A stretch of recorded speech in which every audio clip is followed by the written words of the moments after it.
Let's talk about the camera on the Samsung Galaxy S25 Ultra. Now, look, let's be honest, not a whole lot has changed on the camera front year over year. Really, all we're getting is a new ultra-wide camera that is 50 megapixels, but nonetheless, new processor, new image processing pipeline, or at least sort of altered pipeline, means that we may see some small differences, and I think that it's worth taking a deep dive into some of these photos. Now, for this, I'm going to be reading off of my own article here on ShaneCraig.tech. If you want to see full quality looks at all of the images you are going to see in this video, do go to the link in the description. You can see them for yourself. It's going to look a lot better and a lot clearer than what you're going to see here on YouTube. I also want to point out that at times through this video, we're going to be comparing the 25 Ultra to shots from my S23 Ultra.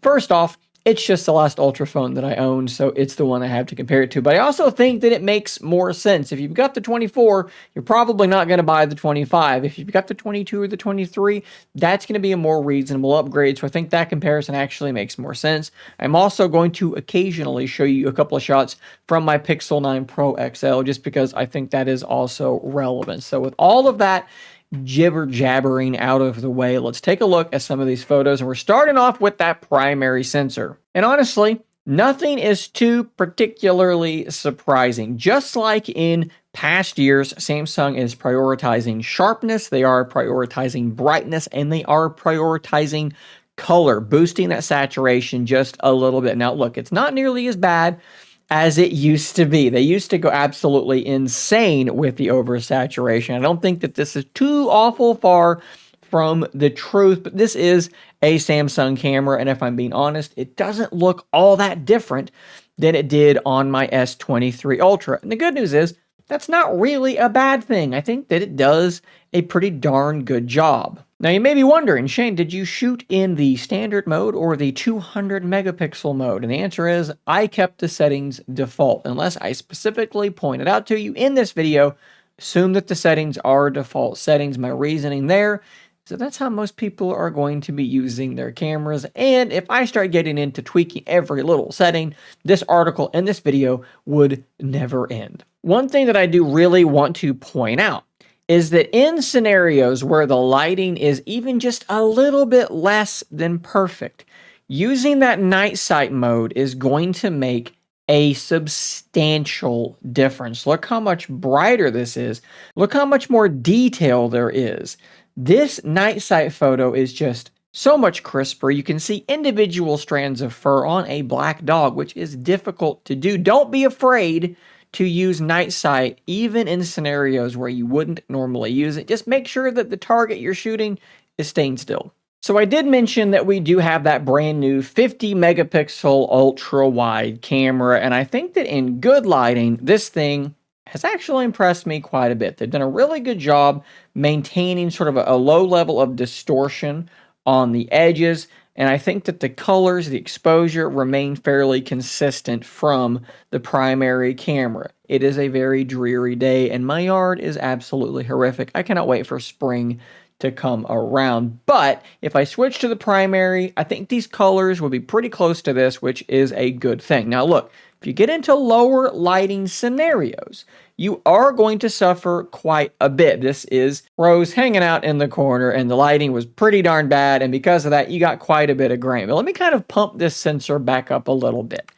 This shot here, as you can see at the bottom, S25 Ultra, is in some pretty low lighting as well. We do have this one light source here, and I think this actually turned out pretty solid. If you compare it to what the S23 Ultra was able to do with that older ultra-wide camera, it really stands out.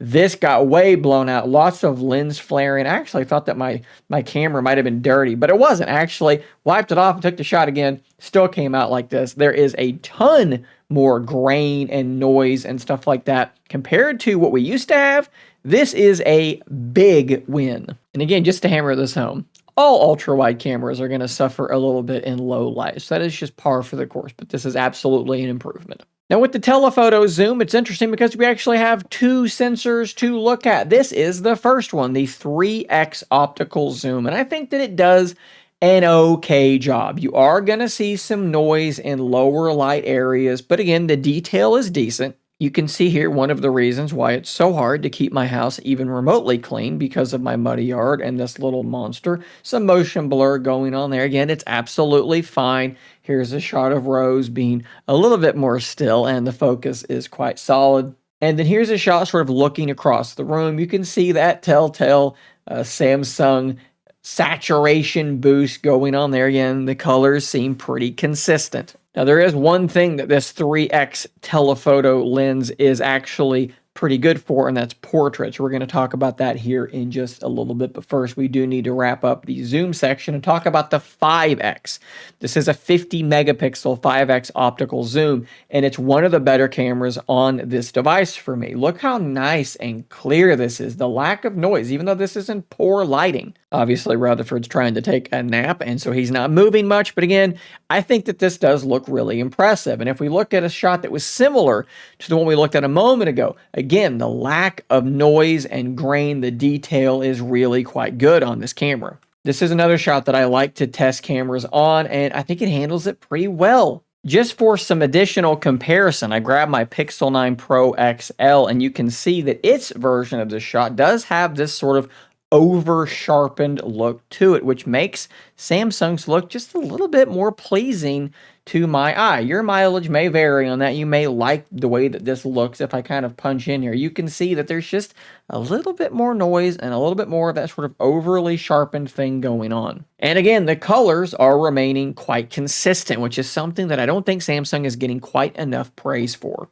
If we push that 5x up to 10x, even in lower light conditions, I think that it handles this really quite well, guys. This is not bad at all. Here's another 10x shot. This is absolutely usable. Really nice detail on my mug here, which you can buy probably down below this video if you want to do that. Now look, if you push it up to 30x, you do start to get kind of a little bit of that watercolor painting look. Things are not looking quite as good, but in a pinch, if you need it, it's there and it's better than nothing. I didn't include this shot in the video, but literally like 2 hours after I unboxed this phone, I was taking out my trash and this very, very large red-shouldered hawk flew around right in front of me, and I was able to snag this shot. I don't remember the exact zoom, but it was something in the range of 30 plus X. And I'm happy that I at least managed to get that shot. So I mentioned that 3x lens does a pretty good job in their portrait mode, and that is exactly what you're looking at now. This is Rose with that 3x lens being used, that 3x camera, and I quite like the way that this looks. Details are nice, color is nice. I love the way that Samsung handles their fake bokeh, their focus fall off. I've always really liked their style of that. Looks great here. Using the selfie camera, I think things look pretty good here as well. Yes, you are going to have some stray runaway hairs that don't quite get blurred correctly, but that's pretty par for the course. Here we are using the primary lens, probably drop back to 1x on Rose. And again, I just love the way that their bokeh looks. That's just my own personal preference. Some people prefer Pixel's bokeh. I'm a big fan of Samsung's bokeh. There's a reason that I continue to use the S25 Ultra for so many of the thumbnails on this channel. I just like the way that it looks. And here's another one. Rutherford probably begging for a meal at this point. I don't actually think that was correct. I don't think that was with the standard camera. This might have been cropped in 2x. I need to fix that. Here's a fun test that you're probably not going to replicate in your real world usage, but I think that's interesting. This is extreme low light, and the scale of this is probably going to look really weird to you. That does look like a tennis ball. It is a tennis ball, but it's a tennis ball that's almost the size of a basketball. So again, the scale of this looks really, really weird. I went outside last night. I could barely see this ball with my own eyes, night sight turned on. This was what Samsung came up with. And for a comparison, this is what the my Pixel 9 Pro XL came up with. I think both of them resolve so much detail when, again, you can barely see that ball with your eyes. It's incredible to see what they come up with. And I think it's also interesting how the Pixel kind of undercooks all of the colors. It's dimmer and more washed out, more faded than reality. Samsung goes the other way. Everything is overcooked. It's pushed too far the other way. The truth is in between the two, but they both do a pretty good job of making an image that you could actually see stuff with your eyes when in reality you couldn't see anything. Of course, we also do have a macro mode. If you get up very close to something, focus enhancer will pop up and it will allow you to get very, very close to objects and take photos that have a ton of detail. I think that it works very, very well. I tend to leave it turned off at times because sometimes it turns itself on and switches when I don't want it to, but man, when I actually want it to, it is definitely like that 30-40x zoom. It's good to have it. All right, we need to talk about motion blur here for just a second. So I've done a little experiment. I've done this a couple of times. What I do is I set up a tripod and I try to roll a ball across the table and I try to snap a photo as the ball is rolling by. I use the S23 Ultra, the 25 Ultra, and the Pixel 9 Pro XL. What I'm hoping to see is that the 25 Ultra can snap that ball freeze frame in focus better than the 23 Ultra. Yes, this is unscientific because I cannot guarantee that I'm rolling the ball the same speed each time. I'm trying my best, and I think that it's still worth at least looking at.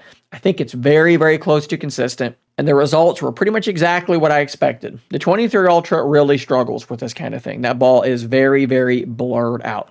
The 25 Ultra did a little bit better. The reason that the focal length here is a little bit different, or whatever you would want to call it, is this was set on 16:9 by mistake. Again, I use it to shoot thumbnails. That's how it was set. But the blur is what we're looking at. The 25 Ultra does better. The Pixel 9 Pro XL does a little bit better than that. It's not a colossal difference, though, but it is definitely a difference. And the reason that I even wanted to do this test, I was encouraged by another shot. I snapped this shot of Rose, and this is the kind of thing that typically Samsung phones really struggle with. Dogs don't stay still like this for very long, and yet I got that photo with hardly a hint of motion blur, and that made me think, maybe I need to dig into motion blur a little bit more. Maybe, just maybe, they've done a little bit to help. And I think that they have. I think that it is actually improved. Is it quite as good as what Google does with their Pixel phones? No, but is it I think, a step in the right direction from the testing, limited as it may be, that I've done so far? Yeah, I think it is. All right, so what we need to do now is I need to show you a couple of things about the camera application that I think are pretty cool and worth pointing out. This first one I mentioned in my first impressions unboxing video. Hopefully it comes across in this recording thing well. I've got it where you can see it both ways, so maybe that's going to help. Look how smooth this is going from camera lens to camera lens. 2 to 3x is switching lenses. And it's not jerking around, it's not jumping around. Things aren't really changing much at all. This is way better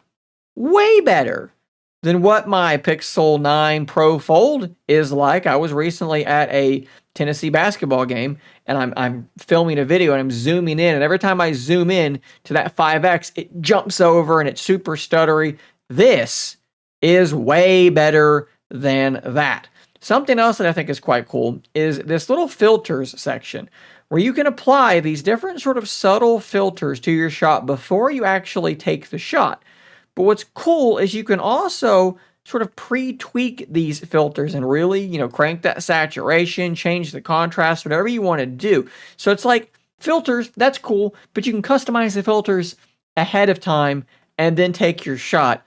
I like that a lot. I actually really just like what Samsung is doing with their camera app in general. They've really cleaned up the interface. It was getting a bit too complicated before for me, and I think that they've done a good job of sort of simplifying things. You've got your extra options here, which are tucked away. You can click on edit and move them around, but in general, it's just a simpler interface. Typically for the video portion of this, we would go outside, I'd walk around, but the problem is, I don't think it's ever going to stop raining ever again. It's disgusting outside. So we're going to do this indoors, and honestly, it's a more challenging scenario. The lighting is not going to be nearly as good as it would be outside. So let's take a look at some quick video footage. From my testing, I got to tell you, I don't see a radical difference between what this is able to do, and again, this is like really challenging lighting, what this is able to do and what my old S23 Ultra was able to do. Now, that's not necessarily a bad thing, though, because like I mentioned, that 23 Ultra has been my B-roll camera for the last 2 years for a reason.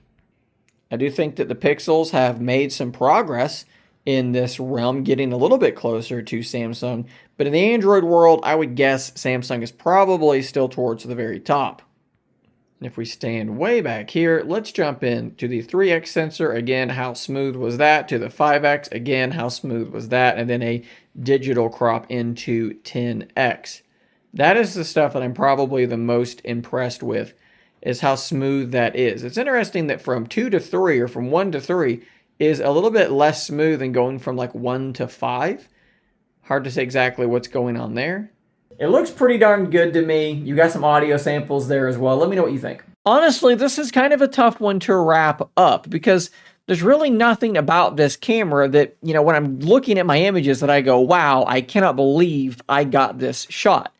But it's also a camera system that, more so than in the past with Samsung cameras, there wasn't really too many moments where this thing just like fell flat on its face. One of my favorite things about the Pixel cameras is, you know, the fact that you can pull the thing out, go to your camera, snap the shot, and put the phone in your pocket, and you're pretty sure without even looking at it that it got a good, in-focus, decent-looking shot. Samsung cameras kind of struggled with that for a long time, and I think that this does take a step in the right direction. It's not quite to that Pixel level, but it's definitely better. The ultra wide is better. I like the way that the zoom looks. I like the way that the portrait mode looks actually over the Pixel. I think that video has remained very, very good. I wish that they would continue improving things. I don't see anything really significant in that direction, but I still think that video does look very good, and you're going to see footage from this camera on this channel all the time going forward because of that. But again, it's not a camera system that has peaks that are incredibly high, but it doesn't have valleys that are incredibly low either. I think the valleys are probably lower than the pixels, but not by a large amount. And then when you factor in my preference for video and portraits and probably zoom on the Galaxy, that probably balances things out quite a bit. This is a perfectly good camera system. I know that we're bored because the primary camera hasn't changed, and the 5x zoom changed last year but not this year, and the ultra wide, yeah, that's better, but the 3x has stayed the same. I know that we're bored with this phone just staying the same, but this is not a bad camera system. It's just not. In fact, it's a very, very good camera system. Might not be the best in the world, but it's pretty darn close. So guys, don't forget that if you go to the link in the description, you can see all these images yourself in higher quality. Let me know what you think in the description down below. Do you think that this camera system is still towards the top of the heap like I tend to think that it is? Do you think that they have fallen behind and I'm crazy? Let me know in those comments down below, guys. Thanks for watching. Subscribe for more content like this, and until next time, stay nerdy, my friends.